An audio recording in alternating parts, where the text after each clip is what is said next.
Hi everyone, जय हिंद, जय भारत, जय माता दी। Welcome to my YouTube channel merchant navy decoded. आज है मेरे साथ captain Samarth Sinha sir.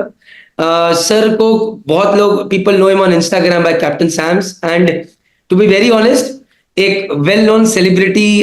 I won't say influencer but an educator, educating on health, educating on taking the right decisions, and for that I welcome you sir over here। बहुत बहुत धन्यवाद sir. कैसे हैं आप? बस आपकी दुआ है, ऑल इज वेल। जय सर, माता दी। जय माता एज दी। Is normally start. हाँ, Sir, बोल। my first question, sir, I want to know about your journey. Like, आप मर्चेंट नेवी में क्यों आए और क्या आपको एक्साइट किया? मेरा मर्चेंट नेवी में आना was actually an impromptu decision कि I had no clue merchant navy के बारे में। 12th पास करी, मैं अपनी इंजीनियरिंग एंट्रेंसेस दे रहा था। देते देते मैं बीच में बॉम्बे आया। बॉम्बे में my cousin was applying to barbers. तो रात भर में मेरा ब्रेन वॉश हो गया कि बस जिंदगी तो यही है। And actually I applied for Barbers along with him, pass through उनके जो रिटर्न्स और इंटरव्यू थे। And then I went to TS Rahman for pre sea training and then I came out to sea. और घर वालों ने बोला नहीं कि ये क्या कर दिया, हम तो चाहते थे हमारा बेटा इंजीनियरिंग करे? अरे, अब था शुरू शुरू में वो, मतलब my father was in government service, तो माय फादर वाज की हाँ ठीक है, इंजीनियरिंग करेगा, फिर आईएएस करेगा, फिर कुछ करेगा and all that kind of stuff. उस टाइम पे एक्चुअली द ओवरनाइट जो मेरा ब्रेन वॉश हुआ, there were two factors which were mainly this thing. I saw that my cousins who had passed out of engineering from good institutes like BITS Pilani and IIT, at that time, this I'm talking about 89. At that time, starting package used to be around 7,500 to 8,000 rupees a month for full-fledged engineers. And I was getting pretty much the same as cadet without spending 5 years in engineering. And a lot of money. At that time, it looked like a serious lot of money, which even my father was not earning in a couple of years and stuff like that. So that money, and the second part about the job, tough job, hard life, but get to see places and see the world, go to places which otherwise you would not dream of going. So that was a determining factor at that time. कि हो गया join. Basically आप कहाँ से हैं and थोड़ा सा अपनी फैमिली बैकग्राउंड के बारे में बताइए प्लीज। ठीक है, I am born and brought up in Delhi. My father was in government service in the law ministry. My mother is a homemaker. I have one brother, younger, much younger. He's a lawyer. And since my father was in the law ministry, legal profession was kind of a done thingy. And the two of us, uske baad, I spent the first 20 something years in Delhi. And before my father's retirement, we moved to Noida. Now I live here. Okay sir, it's been कितने साल हो गए sir अभी आपको sea पे? How long have you been on sea up till? It's been how many? 35 years. 35 years. So मतलब वो the first ship was you sailed in the your first ship sailing was in which year sir? 89. 89. I was just 5 years old then. Sir, अब पहली बात sir, I won't go further. मैं कहना चाहूंगा sir, मैं इतना कॉम्प्लेक्स में आ गया हूँ अभी। Like when I was 5 years old, you had started your career, and I believe you are maybe 5 times physical fitter than me। भगवान नजर न लगाए, जो भी आपकी मैंने फोटो देखी थी डोलो वाली, and you do a lot of crazy stuff। Nobody That can is just imagine that you are that is just at this consistency, nothing else. It discipline। doesn't take much. Okay, I was an athlete shuru mein, but then after going out to sea till I got my command, वो थोड़ा सा back seat ले लिया था। Then about a few years after my command, I kind of restarted with my fitness journey at the age of I think 33, 34 or something of that sort. And then I've more or less continued with it. Wow. तो अभी if you don't mind sir, अभी आप कितने साल के हैं? पहला question. 53 हो जाऊंगा इस साल। 53 क्या? Okay sir, 35 years at sea. My next question to you is, what all has changed in these 35 years? Everything. Okay, let's just start with 5 important points which you felt have changed for better. It's an impromptu video, and then I'll talk about 5 things which have changed for worse. Okay. For the better, I'll say technology. When I came in, there was no GPS, no satellite navigation. NNSS मेरे आंखों के सामने आया था। उसके पहले हम लोग सेक्सटेंट पे चलते थे। Used to take sights mornings and evenings. ठीक है? There were radio officers on board ship, जो कि मैंने पहले शिप के बाद कभी नहीं देखे। So that is one more thing, जब ऐसा भी होता था that if you have overcast skies for 3 or 4 days and you are running on DR, ऐसा टेंशन होने लगता था कि बस हैं काम लोग। So तो technology is today keeping well informed, making better decisions. That works both ways. उस टाइम पे मैसेजिंग भी बहुत कम होती थी, हाँ, ठीक है। दूसरी चीज, यूवर जैसे मतलब वो रेडार्स वेडार्स का रहता था, if in good weather day और night, in good weather you start the radar और you switch on the radar, the captain would actually get angry, ये क्या कर रहे हो, आगे नहीं है। तो watch keeping was very very different from what it is in today's date, ठीक है। And of course when you are going to make landfall, तब रेडार दोनों चालू होते थे 48 माइल रेंज स्केल पे कि कब लैंड दिखेगा, और सारे वॉच कीपिंग ऑफिसर्स ब्रिज पे रहते थे, और ये सब नहीं रहता था वहां पे, हाँ ठीक है। फिर सारे वॉच कीपिंग ऑफिसर्स ब्रिज पे रहते थे कि लैंड से पोजीशन मिले, उसके बाद फाइटें चालू होगी, देख मेरी पोजीशन सही थी, तेरी गलत थी। ओ ओके। हाँ उस टाइम सर फोन कहाँ होते थे, आई फॉरगॉट। सही बात है, उस टाइम तो लेटर्स पे काम ठीक चलता है, ना था। फोन था, ना ईमेल था, ना कंप्यूटर था। Okay, the first computer I saw on a ship was when I was actually chief officer. तो पहला चीज तो क्या, टेक्नोलॉजी हैज चेंज। अभी हम गुड की बात करें, for good as well. Second point sir, what has change for good? हाँ, what has changed for good, the restars and kind of stuff which has come in, that is actually good. पहले उस time की कोई चीज नहीं रहती थी। पहले you were supposed to just be a man and take it on the chin, ठीक है, देयर ये इज नो सर, जो है वो है, no this is thank you, life. करते ना, रहो वो again। नहीं था, ठीक है। There was nothing of that sort. The third part is communication, staying in touch with the family. उस टाइम पे हम लोग एक्चुअली चिट्ठियां लिखा करते थे, और हर पोर्ट से चिट्ठी लिखते थे। हर पोर्ट पे the good companies, her port पे चिट्ठियां आती थी। The not so good companies महीने में एक बार आता था। और वही वाली बात, if you are on a longer run, जब अगला पोर्ट आएगा then everybody is waiting for letters, तो पूरी थप्पी आती थी। उसके बाद कैडेट का काम होता था जाके सारे लेटर्स सबसे पहले, actually when the mail packet used to come, वो इमिग्रेशन वगैरह होने के पहले mail packet captain used to hand over to the cadet, ये पहले बांट के आओ सबको। Okay, that was the most important thing कि घर से चिट्ठी आई है, because you do not know what has happened from the last port till now, ठीक है। That was the only means of communication. And okay, now good part or bad part, let me say by instances, okay. Now checklists have come in to replace a lot of things. Previously your safety was your own concern, nobody else was concerned about it, so you were inspired to use your brain, ठीक है। और उसकी ना practices उस हिसाब से बन जाती थी। Like if you are going in for a tank entry, you will personally go down to the engine room and make sure that the pumps are tagged out and the valves are locked, ठीक है। Then when you are opening the tank, you will leave your watch outside and you will take the bolts inside. The watch outside so that somebody knows that who is there inside it, and bolts inside so that nobody can lock you in. ये चीजें हम लोग मतलब this is how we used to do stuff, okay. And also unheard of stuff like within the first 2 weeks on board, हमको एक I was on a car carrier, अच्छा flared सा बाव रहता है कार कैरियर का, हमने शिप का नाम पेंट करना था बाव पे। So I was a less than 2 week cadet and I was put on the stage कि जाओ साथ में पेंट करो बाव एंड ऑल दैट, ठीक है। जो कि आजकल हम लोग कैडेट्स को नहीं करते थे, इमेजिन भी नहीं कर सकते सर। इमेजिन नहीं कर सकते। एनीवे उस टाइम पे वो है कि सेफ्टी बेल्ट होती थी, हार्नेस नहीं होती थी, और वो फ्लोटेशन वेस्ट वगैरह भूल जाओ, you were expected to know how to swim, ठीक है। और पानी है नीचे, प्रॉब्लम क्या है, ठीक है। एंड तो इसमें क्या हुआ कि चाय पीने के लिए ऊपर आए, जब चाय पीने के लिए नीचे जा रहे थे तो कूली लैडर जो है वो दूसरे साइड में लगी हुई थी। तो क्योंकि वो दूसरे साइड में लगी हुई थी, मैं वेट कर रहा था कि जब लैडर शिफ्ट करेंगे तब नीचे जाऊंगा। बोसन मेरे को बोलता what are you waiting for, go hold the rope and go. तो मैं बड़े स्टाइल से मैंने रस्सी पकड़ी, एक पैर ऊपर डाला कि अभी रोक देगा मेरे को, उसने रोका नहीं, तो रस्सी पकड़ के उतर गया मैं।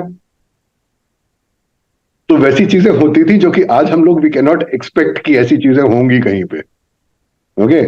And probably because of this reason the accidents were also more, but I will not say proportionately more, because from a beginning when you were got into a culture where you trust your own safety to your own hands and your own precautions, you generally come up in a, what should I say? You come up to have more confidence in yourself. ठीक है, अभी हम लोग क्या है ना, अभी actually situation हो गई बहुत सारे लोगों के साथ, आई एम नॉट सेइंग एवरीबडी, लेकिन चेकलिस्ट दी है तो चेकलिस्ट मैंने कंप्लीट करी है तो इट इज सेफ, उसके आगे मैं दिमाग नहीं लगा रहा हूं. That is one thing which again and again I have to reinforce, particularly with the newer generation, that the checklist is not be all and end all. ये चेकलिस्ट के आगे तुमको अपनी दिमाग लगाने की जरूरत है. वो चेकलिस्ट में एक लाइन लिखी हुई है, मगर उसका जो मतलब बनता है वो 6-8 लाइनों का है. वो तुम समझते हो कि नहीं समझते हो? So that part of it. Sir अब आते हैं, I got your point and it's a very grey area to talk about accidents की. पहले ज्यादा थे कि अब ज्यादा है. अभी तो you get to know more because of this information available everywhere. अगर एक भी एक्सीडेंट होता तो पूरी दुनिया को पता चल जाता, thanks to YouTube, social media, news everywhere. पहले अगर होते भी तो शायद लोगों तक प्रिवेल नहीं होते थे. बट जो 2 नोट वाले एक्सीडेंट्स होते थे, वो एक MARS रिपोर्ट आती थी, मरीन एक्सीडेंट रिपोर्टिंग सिस्टम. वो मार्स रिपोर्ट आती थी once a month, which used to be a 4 or 5 page report, जिसमें जितने वो पिछले महीने के एक्सीडेंट्स हुए हैं वो सबकी एक शॉर्ट लिस्टिंग रहती थी. And that was also something that you could learn from. Okay, that is something that once you get to know that something like that had happened with somebody, it can happen with you also. Understood. Sir अभी ये बताइए, क्या ये तो था कि जो चीज अच्छी होगी, क्या चीज आपको लगता है खराब हो गई है? मतलब what next question is things that have changed for worse from the past और we should learn from the past in these aspects. अभी क्या, ओवर रिलायंस ऑन टेक्नोलॉजी. ठीक है, you have technology which is suppose to make life simple for you, but you can not neglect the basics. This is something which I keep repeating to everybody, that out of all the bridge equipment which you have, all the fancy charts, ECDIS, AIS, the radar is the only piece of equipment which will actually never lie to you. That is the one piece of equipment which you can trust, which has no outside interference. ठीक है, तो दूसरी चीज आंखों से लोग नहीं देखते, वो ECDIS के ऊपर track made good, this, that, and all that kind of stuff. Everything has a time lag. When you're doing close quarters maneuvering, you have to learn to depend on your eyes. You can spot things way faster than the GPS will compute and tell you that this is happening. उसके पहले तुमको पता रहता है क्या हो रहा है. So you can compensate earlier. So don't you think you ever get tagged कि ये तो old fashioned captains are, not with the way you make those reels and everything, but this thing कि सर आप पुराने जमाने captain लोग सारे कहते हैं कि यार टेक्नोलॉजी नहीं, आंखें आंखें आंखें. किसने कहा कि मैं ओल्ड फैशन हूं? मैं अभी तक सीख रहा हूं. तुम लोग मुझको जवान रखते हो. बट जितने भी लोगों से पूछता हूँ, specially the people who have been there for in sailing for the at least last 2 decades, they all say कि rely on yourself, whether it's a chief engineer or a captain, कि यार वो सबसे important part है. Don't, the basic foundation is there. And आप भी ये चीज कह रहे हैं बिल्कुल कि ज्यादा रिलाय मत कीजिए on transmitter. ज्यादा रिलाय नहीं. You should understand the shortcomings of the equipment. They are there to make life simple for you, okay? But they can fail, and you should be able to identify where something is going wrong. ठीक है? And to be able to identify, you should have your cross checks in place all the time. कि तुमको अगर कुछ गड़बड़ हो रहा है, you should be able to spot a problem before it grows. So that is what it is. Basically, you have to be on the ball. Sir, over reliance on technology done. What is second thing which you feel where merchant navy needs to learn from the past? वो दूसरी वाली बात जो checklist वाली बात हो गई कि मतलब पहले use your brain. Use your brain first. Over rely on yourself and your senses with the checklist, then it will be a more foolproof plan. Yeah. The third thing I will say is take pride in the work that you do. Okay, it is not कि मतलब ये paint करना है मैंने paint कर दिया, वो chipping करनी है मैंने चिपिंग कर दी, इसको ओवरऑल करना है मैंने ओवरऑल कर दिया. ठीक है. Now, okay, this is something, another thing which you don't know about me. I am also an engine builder. Okay. I would have come up with this new question because आपके Instagram पे लिखा हुआ है engine tuning. Yes, okay, I am also an engine builder. I used to build race engines, and ये वाली उसकी बात रहती थी, मैटर ऑफ प्राइड कि अगर मैंने इंजन बांधा है तो it will not break down in a rally. Okay, so that is where you're using it at the rev cutoff almost all the time over a period of 7 days. So it is running at max RPM for 7 days, maybe a little more than it is designed to. And under the most grueling kind of circumstances, the engine should not break down. So that is another thing which you have to take pride in what you do. ये मैंने paint करा है, अगर मैंने paint करा है तो किसी के बाप में दम नहीं है कि इसके अंदर मेरे को एक गैप दिखा दे, या कमी निकाल दे, कोई कमी निकाल दे उसके अंदर. ठीक है, मैंने इंजन ओवरऑल कराया तो ऐसा हो ही नहीं सकता कि साला मेरा इसका प्रेशर जो है वो पीक प्रेशर पूरा बिल्डअप होके ना दे, थोड़ी सी कमी रह जाए. ओके. अनदर थिंग जो आपके दिमाग में आ रही है दैट, एक तो sir, but when you are talking about taking pride in your work, sir पहले जैसे, अभी तो मैं भी उनमें से एक रहा हूं कि 2-2.5 साल पहले जब शिप पे था मैं, तो मैं कहता था यार कहाँ, एटलीस्ट 4 years बैक तक तो मैं कहता ही था कि यार कहाँ यार मर्चेंट नेवी यार, ये लाइन यार, मतलब वो मजा नहीं आ रहा यार, यार क्यों यार इस लाइन में आ गए यार, घर से दूर, परिवार से दूर. सो That पहले is होता था. actually a very big drawback. That is the biggest drawback, which I will say, even in the army, in exceptional circumstances, you can get a leave even if you are posted to a border area. यहाँ पे there is no chance. Supposing you're on a run from Brazil to Australia, Australia to China, बीच में तो कोई chance ही नहीं है ना तुम्हारा. कोई कुछ भी कर ले, you cannot be got off. ठीक है.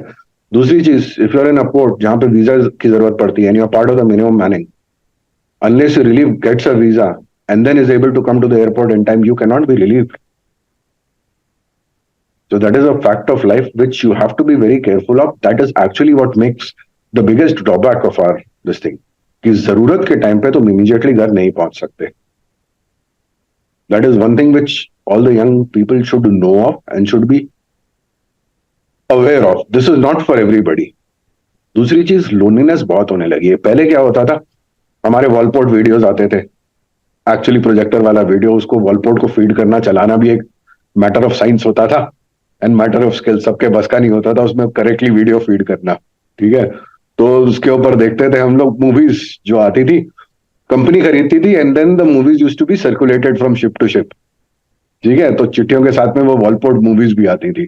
उसके बाद फिर VHF टेप्स आने लगे. टेप्स भी हम लोग आजू बाजू के जहाजों से एंकर पे हम लोग भी used to exchange tapes and all that kind of stuff.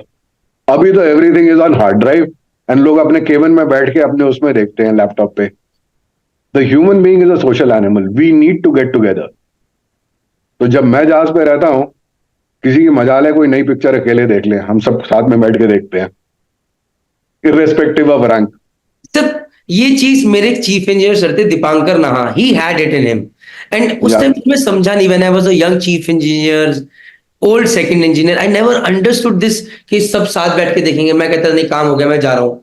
And now when I am into business, I am realising very late in life कि यार एक लीडर का काम सबको साथ में जोड़ के रखना होता है. Today when we talk about internet, we talk about mobiles, हमको कहते हैं कनेक्टिविटी चाहिए. बट मैंने अभी लिखा भी था, मैंने एक लिंक्डइन में बहुत बड़ा आर्टिकल लिखा था, वेयर आई सेड कि internet is a friend also on ship and it's a foe also.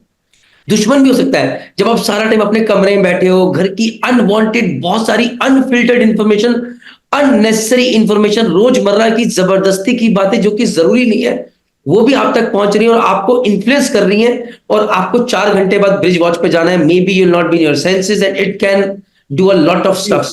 Not only that, वो तुमको इन्फ्लुएंस कर रही है and you do not have somebody to talk it out with.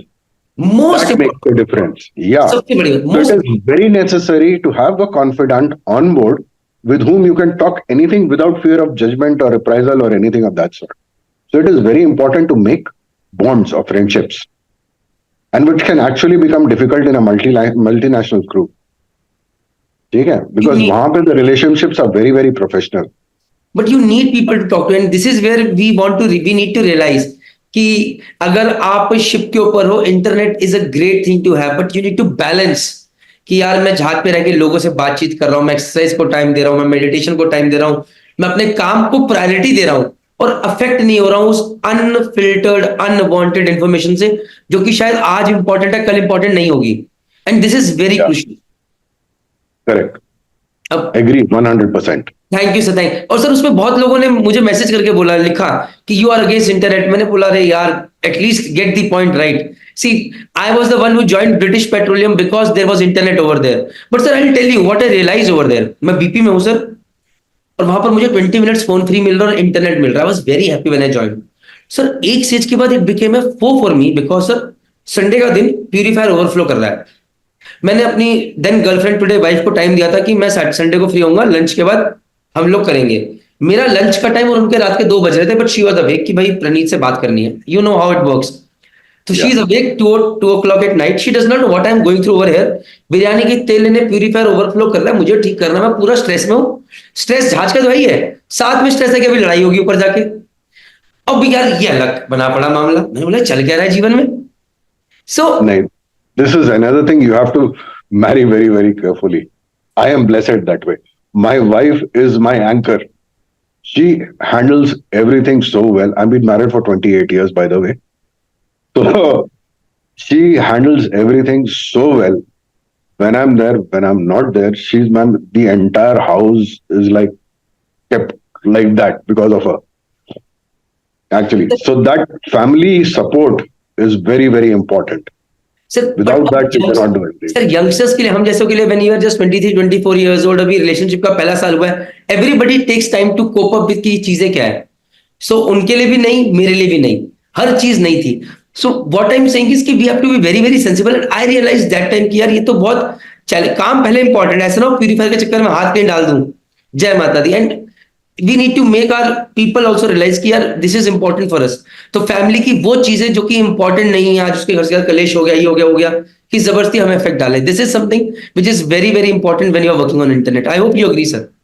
Absolutely. I agree completely. Okay See, sir, family support is very important, extremely important.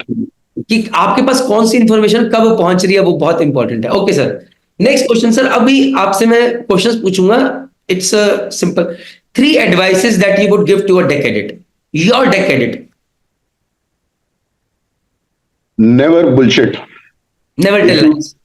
never tell lies. If you don't know something, ask. Guesswork goes out of the window. 2, if you are willing to work hard, be sincere. That is all that I ask for you. I'm not asking for rocket science. I'm not asking for anything beyond your capabilities. Okay? 3rd, always be willing to learn. Okay? And feel free to voice your opinion, no matter what it is, right or wrong. Okay, sir, now you have a young chief officer. Yeah. What do you expect from him? Because he has just come from a second officer to the chief officer rank. What are your expectations, and what are the 3 advices that you're going to give it to him when he comes to the management level? Yeah. Okay. If I get a brand new chief officer, I'm not going to give him any advice. Okay, I'm going to call him. I'm going to sit him down and said, no matter what fuck up you do, I can handle it. Provided you tell me when there is a fuck up.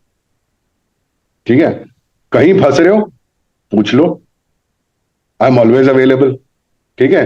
कहीं तुमको confidence कम पड़ रहा है, पूछ लो. I'm there standing behind you.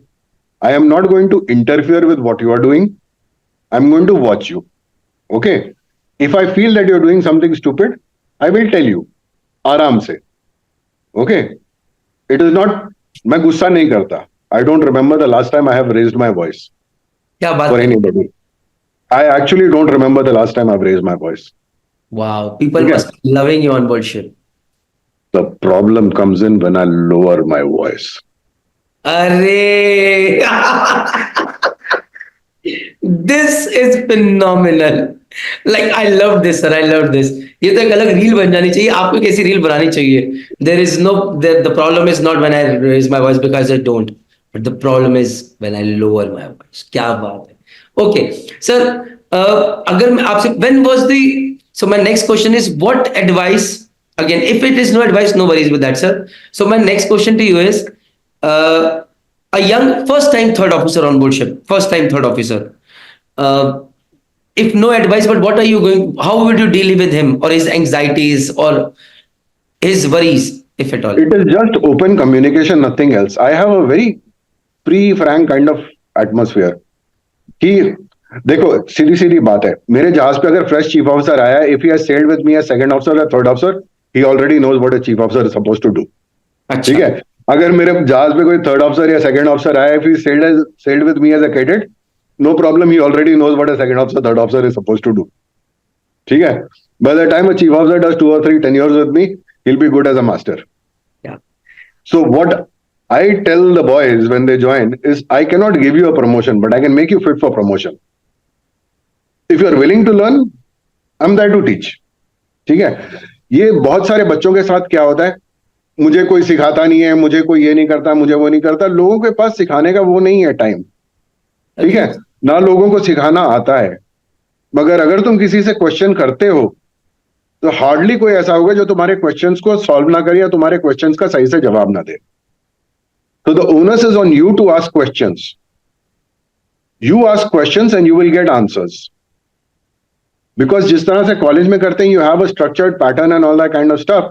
इस topic के बाद ये टॉपिक के बाद ये टॉपिक के बाद ये, इस प्रॉब्लम के बाद ये प्रॉब्लम के बाद ये प्रॉब्लम, फिर इसके बाद ये ऐड कर दिया। There is a structured way of teaching. ठीक है, इट वर्क्स फॉर कॉलेजेस।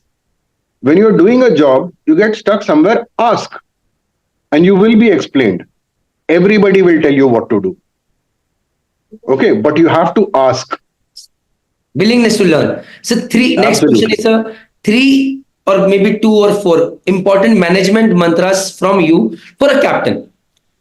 कि एक कैप्टन के अंदर ये क्वालिटीज होनी बहुत जरूरी है if he wants to really command a ship well and maintain harmony on board ship between deck or engine, amongst people, interpersonal, intrapersonal, everywhere. Communication, communication, communication, communication. Communication मतलब कैसे, कुछ आप मुझे इंस्टेंसेस दीजिए say there is a Free and open problem. free and open communication. ठीक है, okay. जब किसी से बात करते हो, ठीक है, it should not be in a formal setting. ठीक है, सामने बैठा है बंदा, you are not distracted by anything else, you are having a 1-to-1 and all that kind of stuff. जो रेगुलर हम लोग मीटिंग्स करते हैं, उसको मीटिंग्स मत बुलाओ। मेरी रोज सुबह की 10 बजे की जो चाय कॉफी रहती है, वो इंजन कंट्रोल रूम में होती है। आधा काम तो वही हो गया सर। ठीक है, एंड द थिंग इज, चाय पी रहे हैं, बात कर रहे हैं, उस टाइम पे हर तरीके की बात होती है, because it is a relax setting.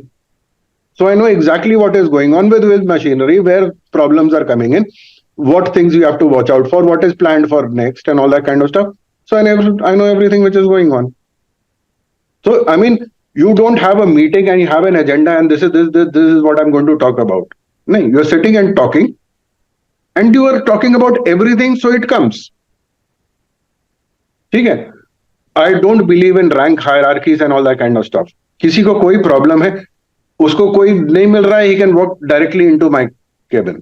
ठीक है, ऐसा नहीं कि दिस इज, इसको पहले बोसन से बात करनी, फिर चीफ ऑफिसर से बात करनी, फिर मेरे को बात करनी है, all that kind of stuff. It may be work related, it may not be work related.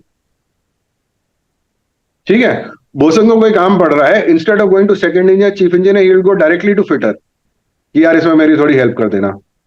वो फिटर अपने आप से टाइम निकाल के उसको बोलेगा, हाँ इतने बजे मैं आके कर दूंगा, इसके लिए ये तैयार करके रखना। ठीक है, and the chief officer is also okay with it, the second engineer is also okay with it, the chief engineer is also okay with it.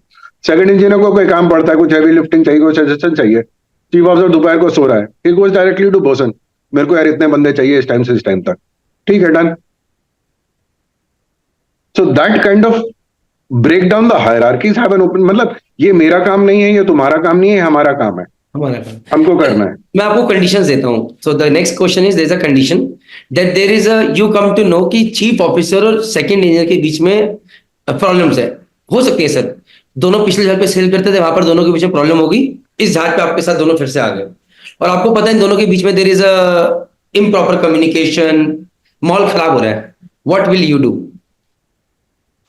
तो पहले चीफ ऑफिसर को अलग से बैठ के उससे बात करूंगा कि क्या है तुम्हारी हिस्ट्री इसकी, फिर सेकंड इंजीनियर से बात करूंगा, उसके बाद दोनों को साथ में बिठाऊंगा और बोलूंगा बस ये है, अब इसी वाली, मतलब generally it starts with something very minor. Okay, now why do you want to make life difficult for both of you? ठीक है, मट्टी डालो, खत्म फिर से कर। कम्युनिकेशन, आमने सामने बात, जय माता दी। ओके, हाँ, आपको पता चलता है सर, क्योंकि मेरे पहले separate separate, okay, try to get that person's point of view, what is his point of view, where is his grouse, दोनों तरफ से पता लग जाए, उसके बाद फिर सॉल्व करो।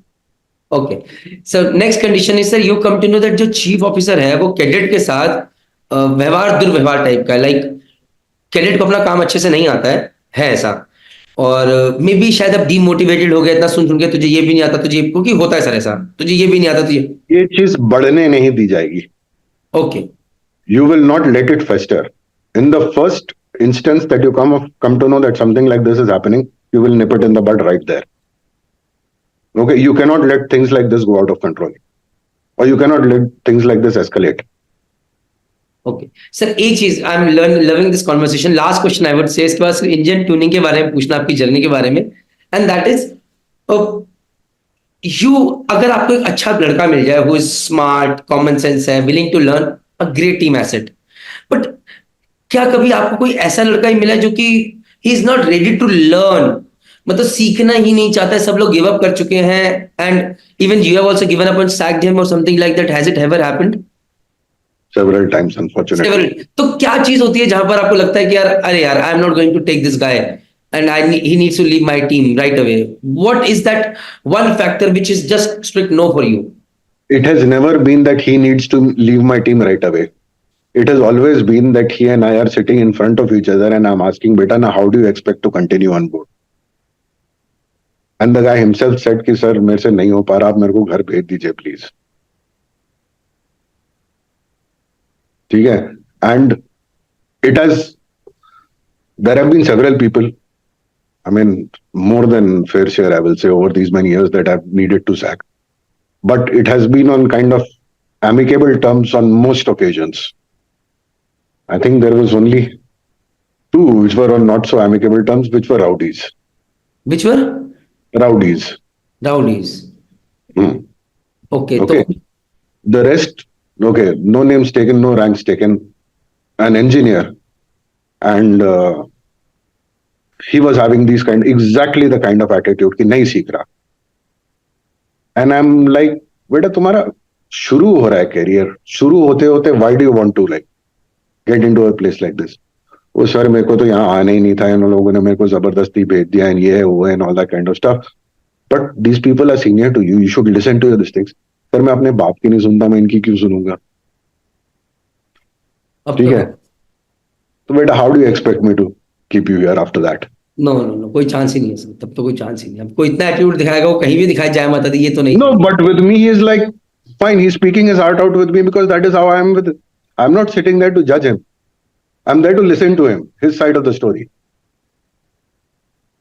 Okay, I'm sincerely trying to give him a fair hearing. Okay, so that kind of a thing. ऐसा भी हो चुका है, एक थर्ड मेट को मैंने सैक करा, उसी के साथ मैं फ्लाइट में बैठ के दिल्ली आया. क्या बात कर रहे हैं? Amicable? Great great great sir, ये एक बहुत इंपॉर्टेंट चीज है जो कि लोगों को समझनी चाहिए कि आप ये मत बोलिए कि मैं किसी के पेट पे लात नहीं मारना चाहता. इट इज नॉट, बिकॉज एक गलत आदमी अगर मिल जाए तो वो बाकी लोगों की जिंदगी भी खराब कर देता है. ये मैंने लेटर ऑन इन लाइफ सीखा है सर. जिंदगी ही नहीं खराब करता, वो दूसरों की जिंदगी को दाव पे लगा रहा है. Agreed, sir. Agreed. He is actually holding so many other lives to ransom. Actually. Sir पहले मुझे यही लगता था, मुझे लगता था, मैं जब तक सेकंड ईयर में लगता था मैं किसी के पेट पे लात नहीं मारूं, किसी के पेट पे लात नहीं मारूं, कभी किसी को नहीं करूंगा. बट कहीं बार ऐसा हुआ सर, उसके चक्कर में बाकी 5 लोग 2-2 घंटे एक्स्ट्रा काम करना पड़ रहा है, बिकॉज काम तो करना है जहाज पे और हर महीने. And that person is not ready to learn, not ready to understand, he is happy. अबे देखना, येड़ा बन के पेड़ा खाना. मैंने बोला यार ये तो यार बहुत गलत हो गया मेरे से. And I just managed with that guy throughout his contract. So it was a pain. Yeah. Sir, again, we have delved a lot. Again, sir, we'll come back to the most important thing. Engine tuning. I have hardly heard about a captain who is into engine tuning or is into technical. So, sir, ये क्या है पहले तो ये बताइए. और next question is going to be, क्या कभी ऐसा होता है कि engineers get intimidated by your views, या कभी आप देते हो ओपनली कि भाई ऐसा कर दो वैसा कर दो, मैं तो ये इंजन चालू किया है? तो दोनों चीजें जाननी है मुझे. नहीं देखो, एक तो मैं कभी ये झाड़ता नहीं कि मेरे को सब कुछ आता है, ठीक है. दूसरी चीज, I think more than feeling intimidated, most of the बड़ा साहब आर थैंकफुल कि इसको मैं कुछ बोलूंगा तो ये समझ तो जाएगा क्या प्रॉब्लम है. हाँ, you have to take it this way कि चलो जी ये नहीं होगा कि ऐसा क्यों नहीं हुआ, वैसा क्यों नहीं हुआ, जादू की बोनी चढ़ी नहीं है. ग्रेट. ठीक है, तो and then they actually learn to use me as well because I'm actually very good with hydraulics. अच्छा, या ठीक है, तो मतलब problem solving and all that kind of stuff, they would like to run it by me कि यार captain साहब क्या बोलता है ये भी देख लेते हैं। तो आपको अच्छा लगता होगा, अभी कुछ ट्रबल शूटिंग होती होगी, you must be loving it. अरे यार, मतलब इतनी जिंदगी में खुशी कभी और नहीं होती होगी मनोवर क्या, जब एक कोई ट्रबल शूटिंग हाइड्रोलिक से कभी कर दी जहाज में, immense. The high point of my career as captain, जहाज ड्राईडॉक से निकला, टर्बोचार्जर के ऊपर काम करा था, एयर कूलर्स के ऊपर काम करा था, और नया स्टीयरिंग सिस्टम और ऑटो पायलट बिठाया था। तो we were having sea trials to calibrate the steering system. ठीक है, अब हमारा इंजन जो है हाफ हेड पे अटक गया, उसके बाद काला धुआं दे रहा है, आरपीएम ऊपर नहीं जा रहा। ठीक है, टर्बो चार्जर को ओवरऑल करा था, उसकी ग्रिड्स रिप्लेस करी थी, अरे ग्रिड खोलो, उसके अंदर होल ये करो। टर्बो चार्जर टेक्नीशियन को बोर्ड से बुला लिया, chief engineer is there, superintendent is there, turbocharger technician is there, सब ऊपर नीचे भाग रहे हैं, all that kind of stuff. और मैं वहां पे एक आध घंटे तो मैं वहां खड़े होकर देखता रहा ब्रिज पे कि भैया क्या हो रहा है। Then finally I went down, set क्या है नहीं ये समझ में नहीं आ रहा, there something definitely wrong with the turbocharger and all that. मैंने कहा टर्बो चार्जर प्रेशर दे रहा है नहीं दे रहा है, हवा कहीं तो जा रही है। तो मैंने कहा ठीक है, ऊपर फुल हेड डालो, आने दो काला धुआं, देखते हैं क्या है। I went around, took around, air coolers के हमारे जो ढक्कन थे उसके अंदर से दबा के हवा निकल रही थी, किसी ने देखी नहीं। वो ढक्कन खुले हुए थे? ढक्कन वो it was thin long, I mean narrow long pieces, जो कि उन्होंने एंड से टाइट करके बीच में से छोड़ दिए खत्म थे? करे थे, बीच में से खत्म करे थे। तो उसके अंदर से गैस्केट के अंदर से दबा के हवा निकल रही थी, ऑल दोनों एयर कूलर्स के अंदर से। ठीक है, तो मैंने वही कहा भैया इनको खोलो, इसको सेंटर से टाइट करके एंड तक टाइट करना, बोलो वो करा, और तब से आराम से आरपीएम ऊपर चला गया। That was my high point as a master. उस दिन तो बहुत खुशी मिली होगी सर। अरे सीनियर सुपरिंटेंडेंट ऑन बोर्ड, मजा आ गया। सर अब ये बताइए मुझे, इंजन ट्यूनिंग का क्या कॉन्सेप्ट है, थोड़ा सा समझाइए मुझे, ये क्या है चीज जो आपने, ये शौक कब आया? ये शौक मेरे को बहुत शुरू से था। I used to work on my own गाड़ी के engines by myself, then my friend had a workshop, Maruti authorised service station, so he had a specialised tools and all. तो ये मैं करा करता था, कैम चेंज करना, ये करना, इनटेक एग्जॉस्ट के साथ खेलना and all that kind of stuff. उसके बाद then I went in to it to a different level. I quit sailing from 2009 to 2012.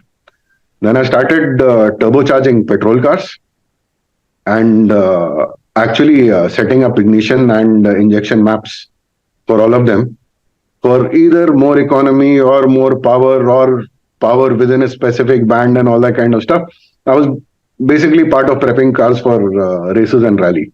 Wow sir, this is amazing sir. एक कभी अगर मौका मिलेगा, जब आप कभी दोबारा करेंगे, तो एक सेपरेट वीडियो इस जर्नी के ऊपर बनाया जाएगा सर।